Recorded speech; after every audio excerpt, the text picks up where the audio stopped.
Hey guys, I'm Cece. And I'm Neve. And we're gonna be answering some of your most frequently asked questions on our social media. Does everyone with tics swear? Yes. I feel like a lot of the people that I know with Tourette's do, but actually it's not very common. I think it's 10 to 15% of people with Tourette's, or is it Tourette's or tics? I think it's tics. People with tics have coprolalia, which is the swearing tic. Hey.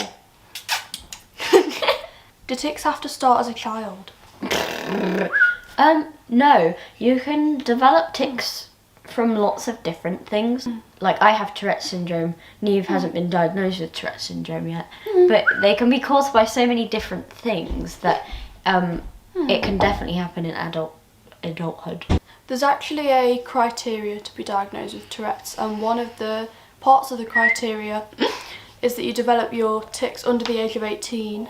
Yeah, but we do know 2 or 3 people that have been diagnosed with adult onset Tourette syndrome. Which just means that they've developed tics after they've turned 18. Do you tic in your sleep?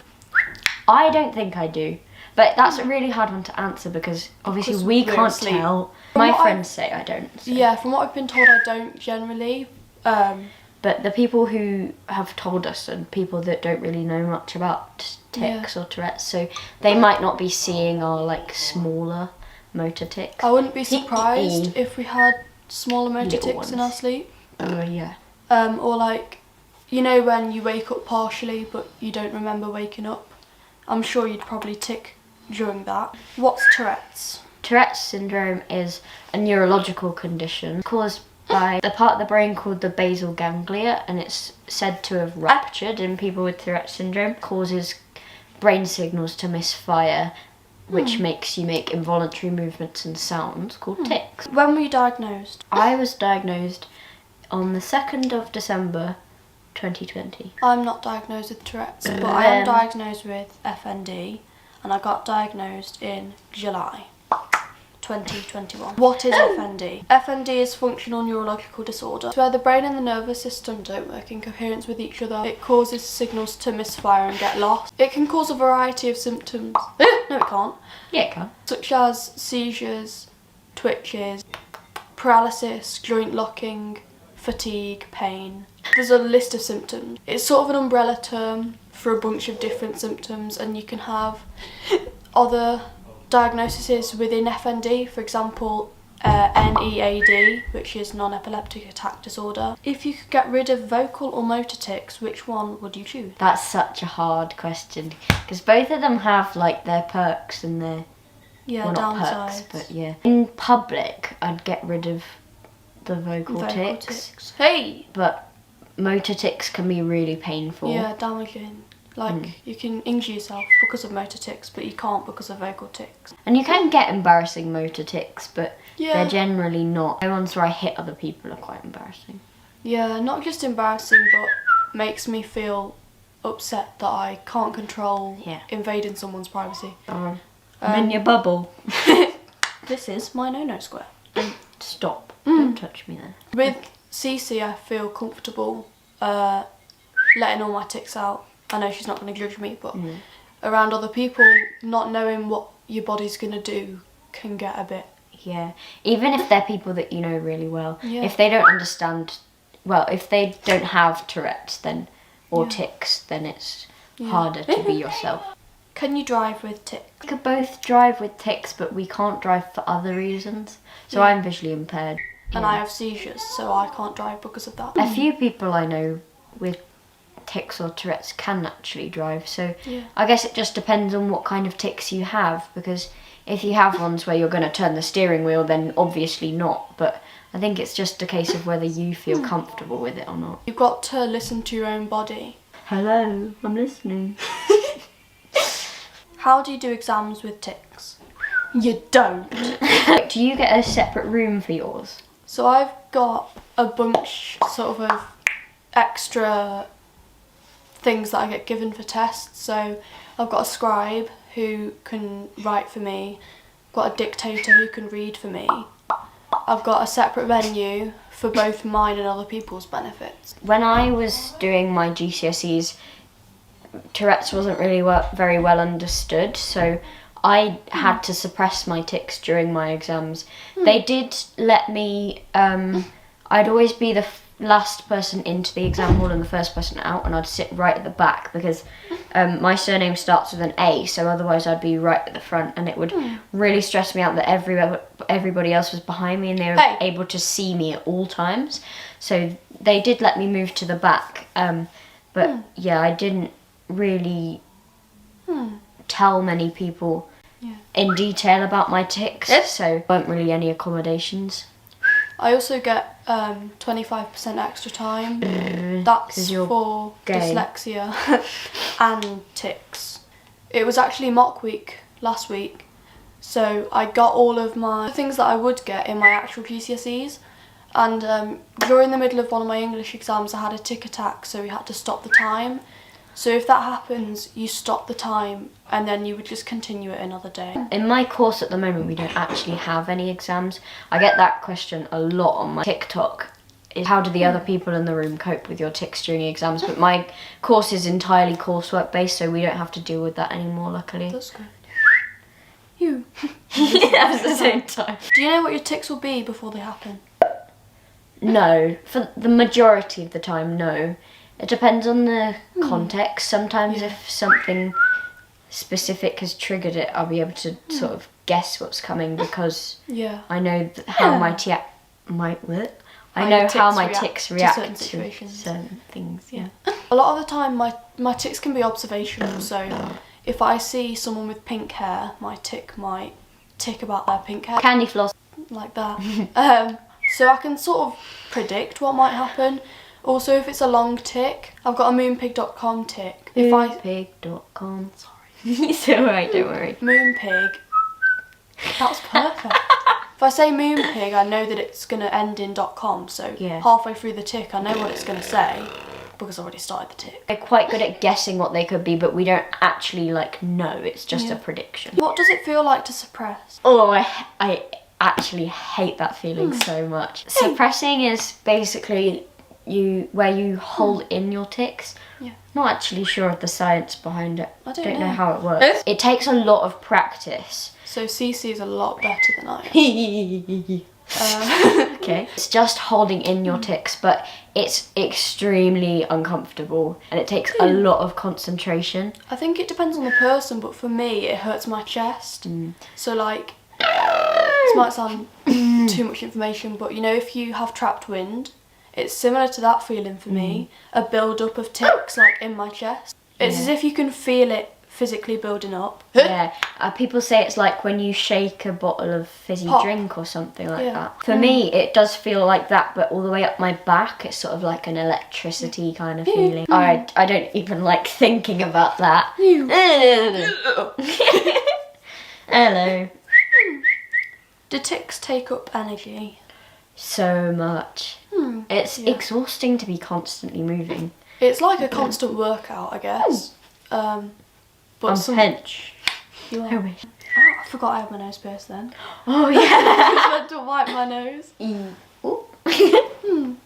I got you. I got you. I'll never let you go, Jack. I take up a lot of mental energy. I was about to say that. Yeah. You don't always see the tics. Sometimes they're mental. It takes a lot of concentration. Still be aware of everything going on around you and not get distracted by the tics. What is echolalia? Echolalia is the repetition of things that other people have said or things that you've heard from other places. So this can happen within minutes, days, weeks, months. So usually it happens a few seconds after you've heard it. However, if I watch a TV show, a month later I could pick up a tic from that TV show.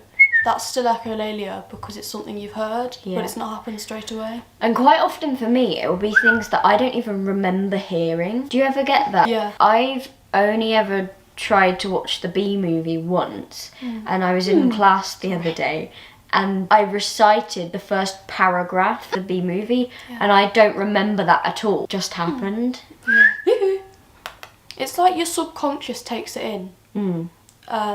but you don't realise you've taken it in until you tick it, and then you're Yeah. like, oh, well, I must have been listening. And sometimes you can't work out where things have come from, and people will Yeah. comment like, oh, is that from this thing? And then you'll go, oh yeah, I watched that like maybe. 3 years ago. Do your tics ever write or draw? So this is called a graphia tic. Graphic tic. Is it graphic? Or No, graphia? no, that was a tic. Oh, sorry. Sorry about that. Phew. A graphic tic. There's different forms of graphia tics. For example, polygraphia is continuing to write what you've already written. Coprographia is writing or drawing socially unacceptable things. Hey, for example, swear words or graphic images. Yeah, with my ones, I quite often type the word penis Okay. because it's quite an easy word to type. Yeah. So sometimes you just tick and you type it. I don't have any graphia tics. They're quite complex tics. They're sort of rare in people with tics, but I do have tics that I scribble on the page, but Yeah. I don't think that really counts. I does feel it? like they do, to be honest, because obviously Yeah, you're still maybe. writing. Yeah. Hello, hello. And sometimes our like vocal tics are just gibberish, but we still count those as tics. That's a good point. How is class with tics? My class is amazing. I only have one class. We're always in the same classroom, and it's always the same people Yeah. and the same tutors. So I feel like they're all really used to me, and a lot of them watch my TikToks. They obviously know I'm recording TikToks because my college tutors are amazing as well, and I think they actually get more excited about my TikTok milestones than my parents do, to be honest. Yeah. My college classmates are great because when they watch my TikToks and they see all the comments underneath going, you don't deserve to be in a classroom, like, are you in a special needs class, and all those kind of things, they'll reassure me that actually no, I'm not annoying them. There are more disruptive people than me in my class, and they can help it, so Yeah. they just tune me out. I think a lot of people who are with us a lot, our tics end up like white noise. It blurs into background noise. Unless it's a tic that's like a complex vocal tic that makes people laugh. Just the whistles, the noises, the neck jerks, they can just drown them out. That's what my Yeah. friends have taught me anyway. It's very easy to get used to. I think it only took my class a few weeks to get used to be honest. Yeah. And my tutors let me do a presentation to my class. I think my classes took a bit longer because I'm in a younger class than Cece is. I'm 16 and Cece's 18. I'm not a paedophile, I promise. Of course, maturity levels are different, and also I'm in loads of different classes for different subjects, whereas Cece's in one class for her whole school life. So I had a lot more people to get used to my tics than Cece did. Yeah. Do you have a hard time with daily activities? Yes. I think the one I really struggle with is showering. Yeah. I find it terrifying. It's so easy to tick and slip. It's really scary. Because obviously it's wet, it's slippery. Yeah. It's so easy to just fall over and bang your head, or I could like hit the wall and smash a tile or something. I haven't yet, luckily, but Yeah. So for me, the tics are hard, but the FND, the leg paralysis, makes it a lot more difficult than the tics do. So daily activities like getting dressed. When my legs are paralysed, my parents have to help me get dressed, and things like showering, bathing and stuff. I have to have help with that. So the tics, they make it really hard, but the FND has a bigger impact on daily activities than my tics do. with tics, things like eating and drinking can be really hard, can't they? Because Yeah, we were eating sweets earlier. Yeah. Sorry.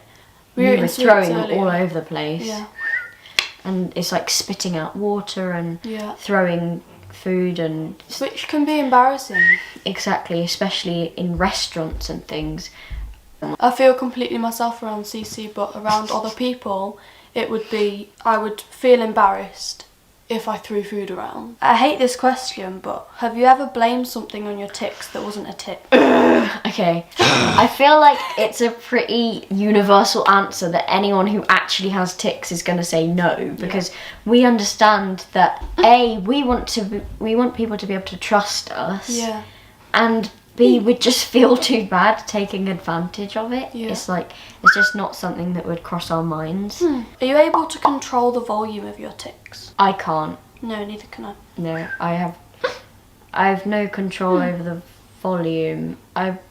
It's either it's sort of like on or off. You can suppress it or you can let it out. Yeah. There's not really any in between. Although I do find if I've suppressed my tics for a certain amount of time, they will come out louder. Louder, yeah. And they get the motor tics get more aggressive and the vocal tics get louder. Yeah, I agree with that. But I do have whispering tics, but they whisper out of my control. I'm not making them whisper. They just whisper because it's a whispering tic. So tics can be different volumes, but it's not us controlling it. Yeah. What's our most common tic? Mine is like a sort of sound.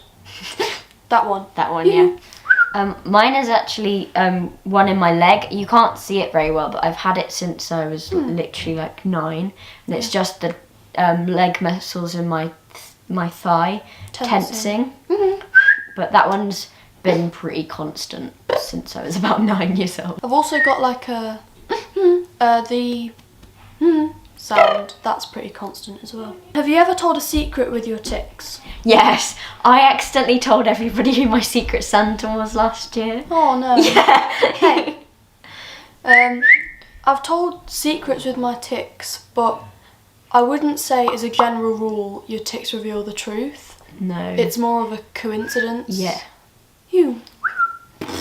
I think the only reason that my tics revealed what my secret Santa was because someone said, oh, imagine if your tics said who your secret Santa was. Yeah. So if you put the idea into our head, it's more likely to happen. Or if you try and stop yourself from saying something, your tic is likely to pick up on that. Yeah, like if you're worried about saying something, even if it's like something that you don't believe, say you're walking past someone who has a more noticeable characteristic and you're worried about saying something offensive about them. It might not necessarily be something that you agree with or believe, but you're more likely to tick it because you're being worried about it. It's like, I personally haven't been to an airport since I've had vocal tics, but I know a lot of people with tics and Tourette's struggle with the I have a bomb or I have drugs tics, and it's not because they actually do, it's just because they're worried about it, and that's a situation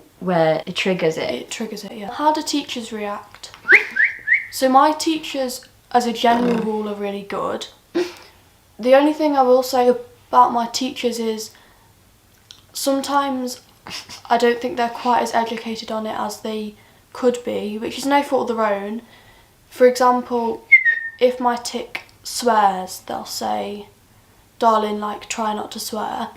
Or if my tic hits myself, they'll go like, darling, don't do that, you're going to hurt yourself. I don't think they quite realise sometimes that it's completely out of my control.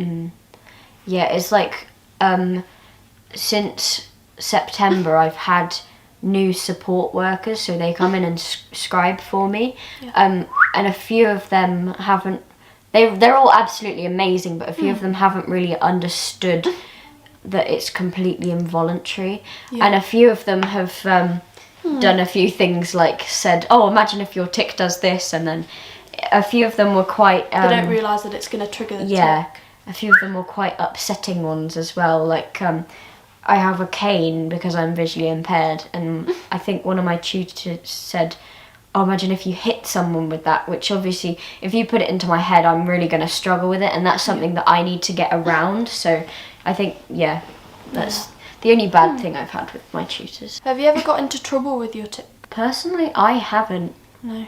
Apart from, I guess, in public, but it's not really getting into trouble, it's just people getting offended because they don't understand.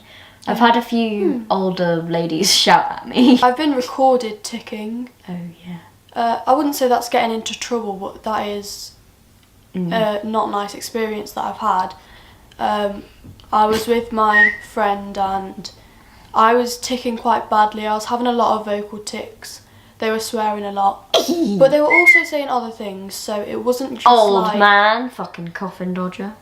It was an old man, so it was saying a lot of sort of related things to him. But it was also saying things like, peas. Like, peas was a common tic for me at the time. Beans. So it was also saying peas.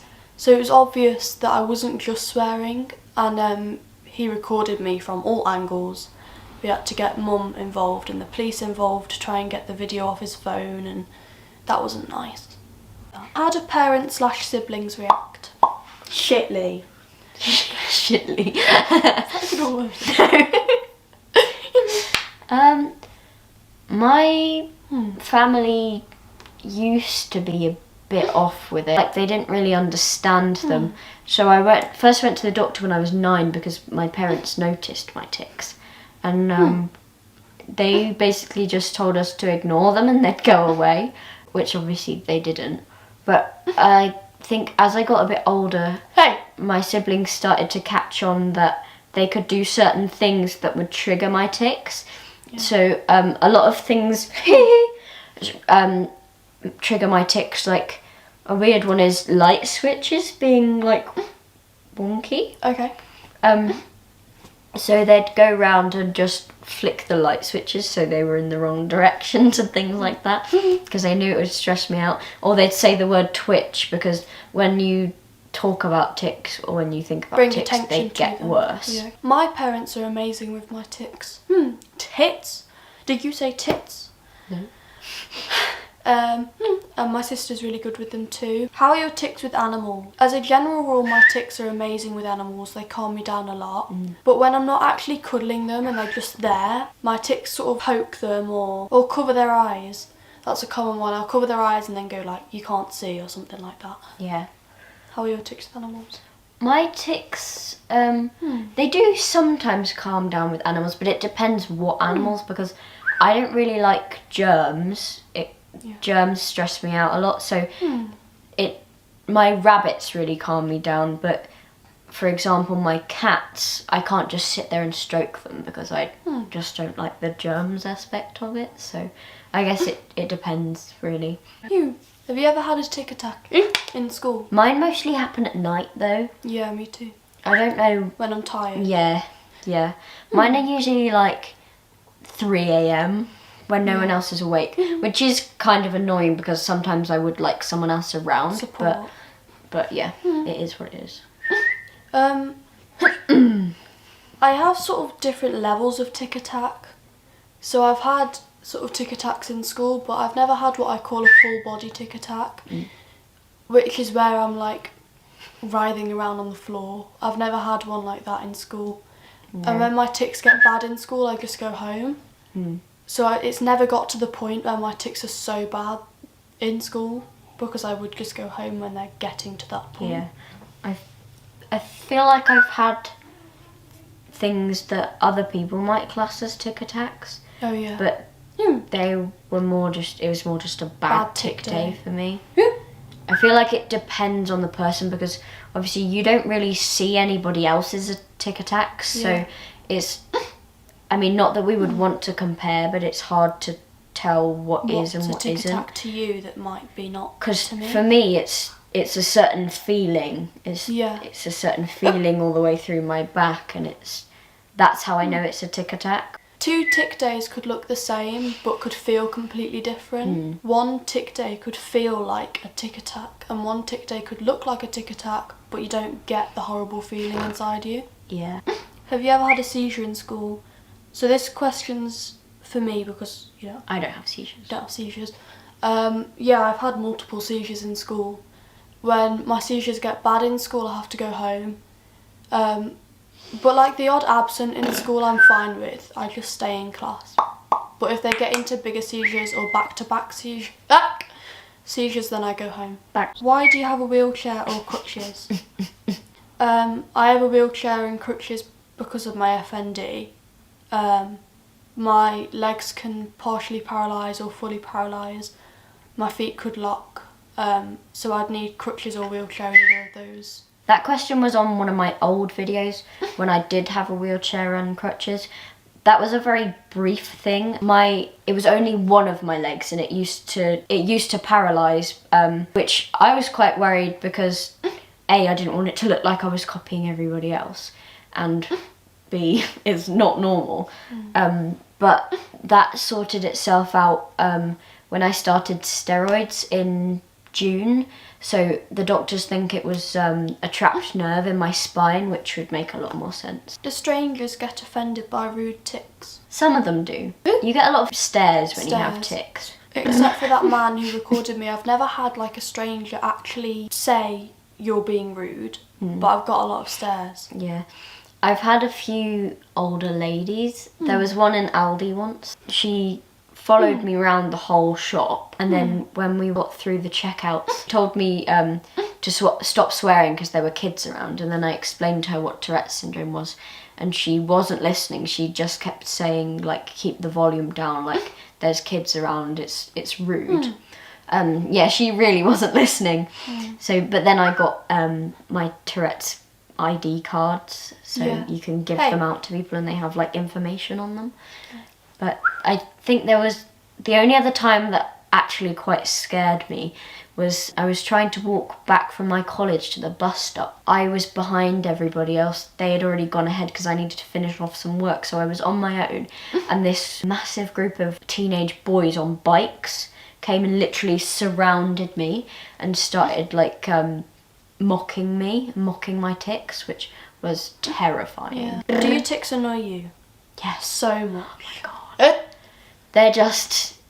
It's really annoying and really frustrating to not be able to control what you're doing half the time. The most... Sorry. It's alright. The most annoying tic, as in shut up, I want it to stop, is like when you repeat something over and over again. Just...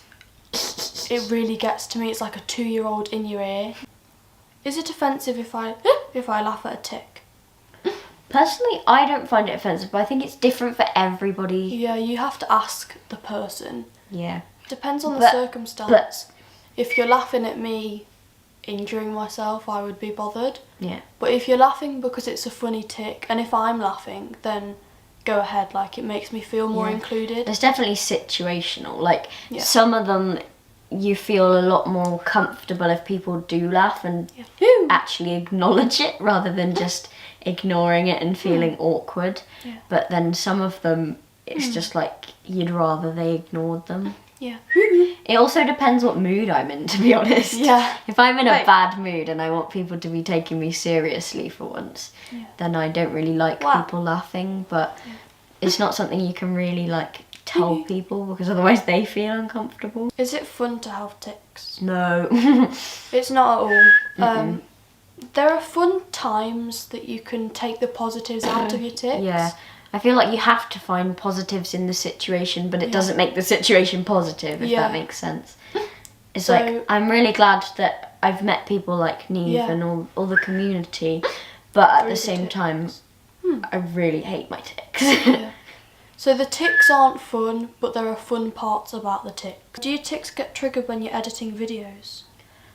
Yes. I feel like mine sort of mock myself when I'm watching them back, because obviously I caption all my videos. Yeah. And I have to type out the tics. Or my echolalia gets set off and I just repeat what I'm ticking in the video. Yeah. Does anyone get confused between what a tic is and what's not a tic? Yeah. I feel like people do sometimes, but it's only when my tics are in like my normal voice, because most of my tics are in... They sound different to my normal talking voice. Earlier on in this video I thought that you were actually talking to me, but it was a tic. I think as long as, you know, you're being sincere with it, like I genuinely didn't know. I wasn't trying to take the mick. My sister says a lot of the time, was that you or was that a tic? So sometimes people do get confused. And sometimes it is easy to tell because even if it's in your normal voice, it's not something you would say. Yeah. It's like Neve doesn't swear, so if Neve swears, we know it's a tic. Have you named your tics? My tics are called Reggie. My tics are called Nora. Yeah, mine were named by a guy in my class. We just... It's sometimes easier to just sort of have another entity to blame it on. Yeah. But it also does have its negative effects because I feel like it means people completely separate the tics from you. I've had a lot of people... I think there were 2 people in my old class that used to do it, but they'd say like rude things about Reggie, Yeah. But obviously, It's I'd still still be part of offended you. by it because they're saying it about me. Yeah. I used to get called Neve Nora when I was little. So it's easy for my sister to say, was that Neve or was that Nora? So that's why I named my tics. Has anything good come out of your tics? Cece and all the other brilliant people that I met from having tics. Yeah, I'd agree. I think it's given me a big platform, I guess.